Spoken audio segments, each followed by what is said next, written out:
So, hello, long time no see. It's been a fair few weeks now since our last video, which would have been the Snetterton vlog, Time Attack, and we left that video on a bit of a cliffhanger. First off, I'll apologise about why there's been a massive gap between videos. We come back and we had to get some work done. I planned to film this exact video weeks ago. Then I shot off to Germany for a quick couple of days away with the boys from Howtech to go try and find some sponsorship for next year, 2023. Anyway, we filmed a complete separate video on that, which will be up as soon as I've finalised a couple of bits in that video. But on the way back, I've appeared to have caught some sort of bug, which I can only describe as super massive AIDS. And that knocked me out for about a week off sick, not COVID. Did do some COVID tests, all negative, so, but once I got over the cold and everything, I've then had about a week straight of coughing fits, and that's made my throat real sore, so I apologise if my voice sounds different or it sounds more sexier than usual. But anyway, let's talk about the car. So yeah, we left the Snetterton vlog. We had just pulled into the pits after doing our victory lap after the final session. We sat there idling away, and I can't hear it. You can hear it in the video, the engine sounds really rattly. Then I go to select first gear, pull the clutch up slightly, and the engine just dies.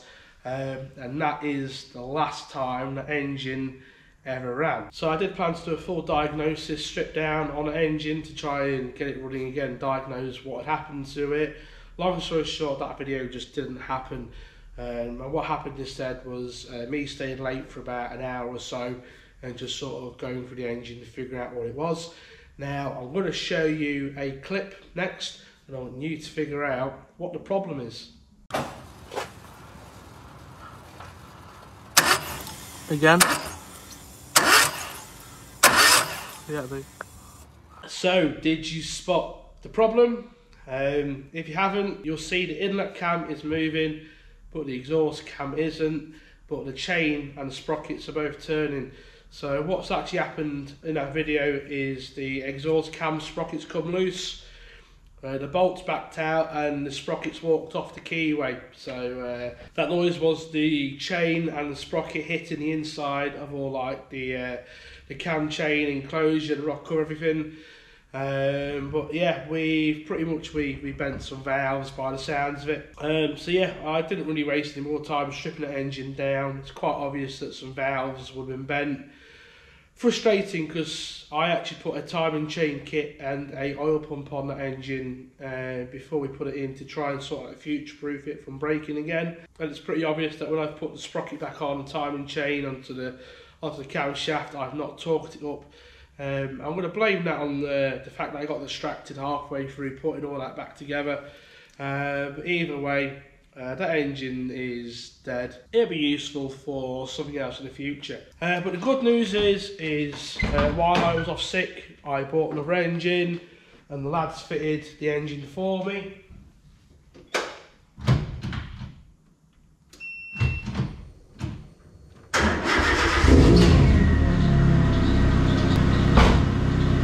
As you can see, it runs again.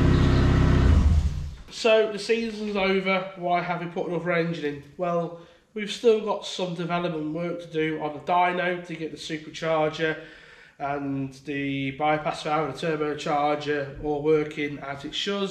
We have come up with a solution to reduce the boost from the supercharger. We're going to put a wastegate on the supercharger outlet. We're currently in talks with a potential sponsor to supply us a wastegate to do that with the supercharger. But I also want to try and get some track days done over the next couple of months, to sort of like dial in the handling.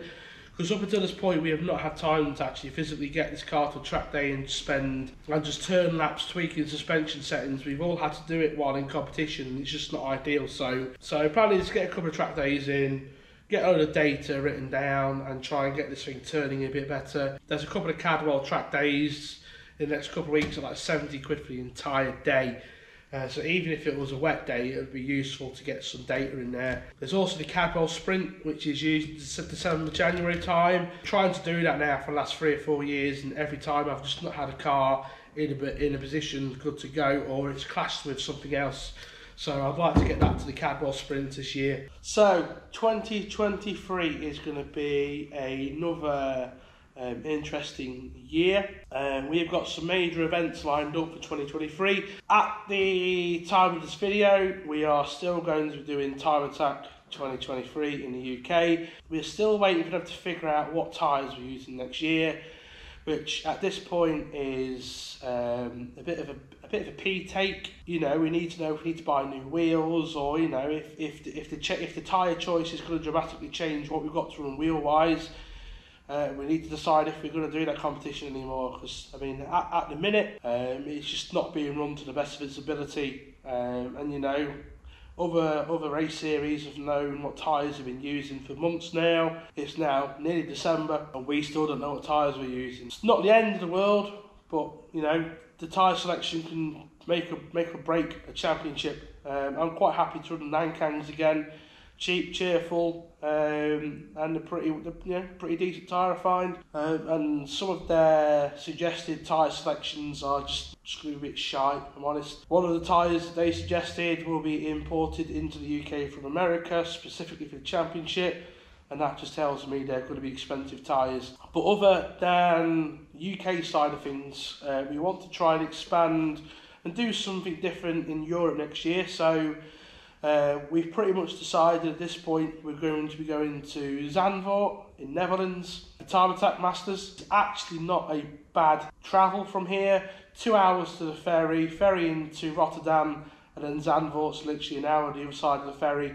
The ferry's not too expensive, so looking forward to doing that. And then we've also been invited by Howtech/RWB Race Running Brands, which I think may be another little sponsor for us next year. We've got more information on that hopefully soon. But we met them in Germany, and they seemingly invited us to this Reisbrennen show over in East Germany in August.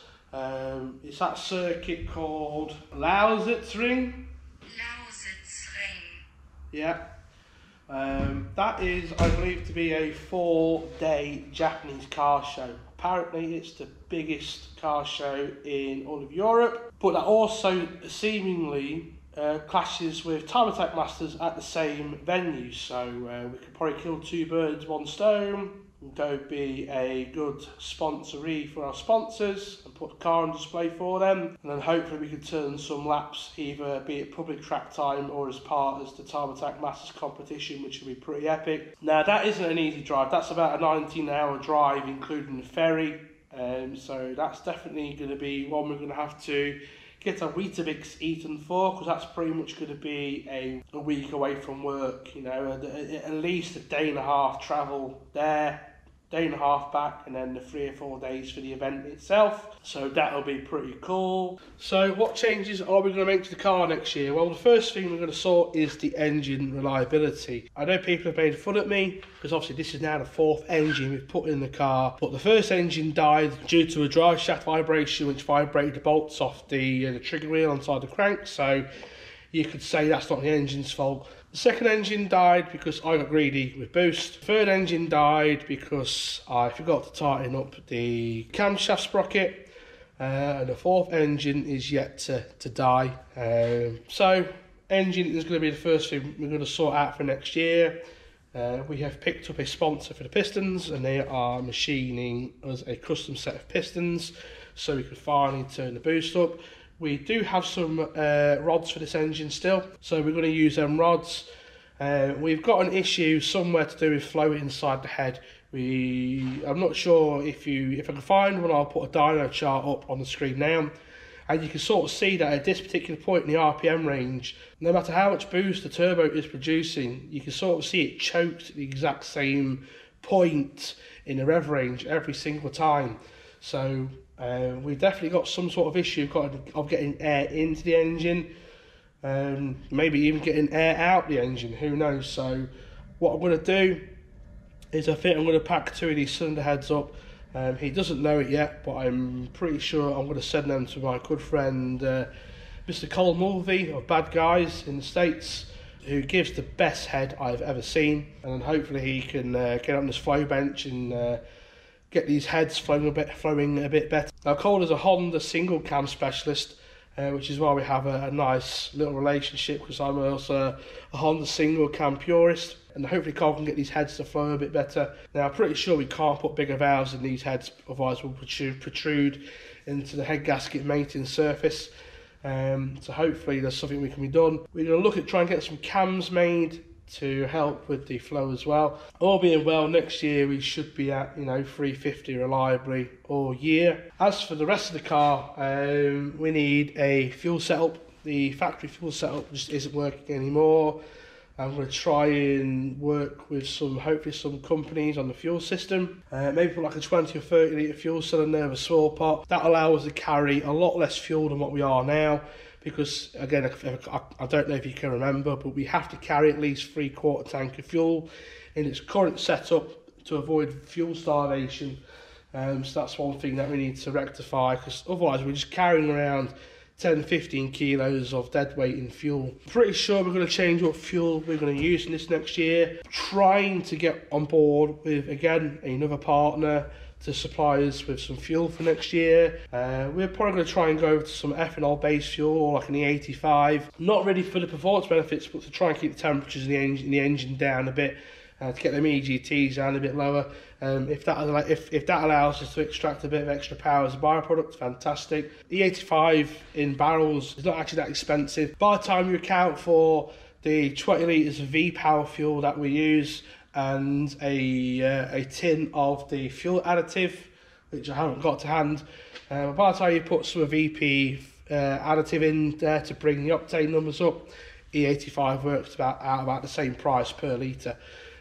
Now I know you've got to inject more fuel when using the E85, but I think the price difference is going to be negligible. If we can get a sponsor on board, even at a discounted rate from retail, that would be worthwhile. To do that, we're going to need some bigger injectors, so I'm going to try and work with a company on some injectors as well. I'm happy to report as well, Hell brake lines. Is Hell, who did the brake lines for us in a bit of a whim back in the big brake install video. I actually emailed, I believe it was Mike the other day, because they never actually sent me an invoice for those brake lines, and I was like, just hello Mike, season's ended, I just want to pay for these brake lines. And he turned around and said, well, don't worry about it. Says, we've seen the stickers on the car, we've seen the social media tags, we've seen the videos, we're quite happy to give you them brake lines free of charge.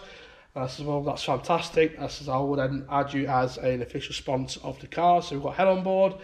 Going back to the fuel system as well, Hell are going to supply all of the PTFE braided hoses that we're going to need for when we change over to the ethanol based fuel, which we'll do as part of the whole fuel line setup on the car. So that's real cool to have more and more people get on board with the little Micra. Weight loss in the car, not me.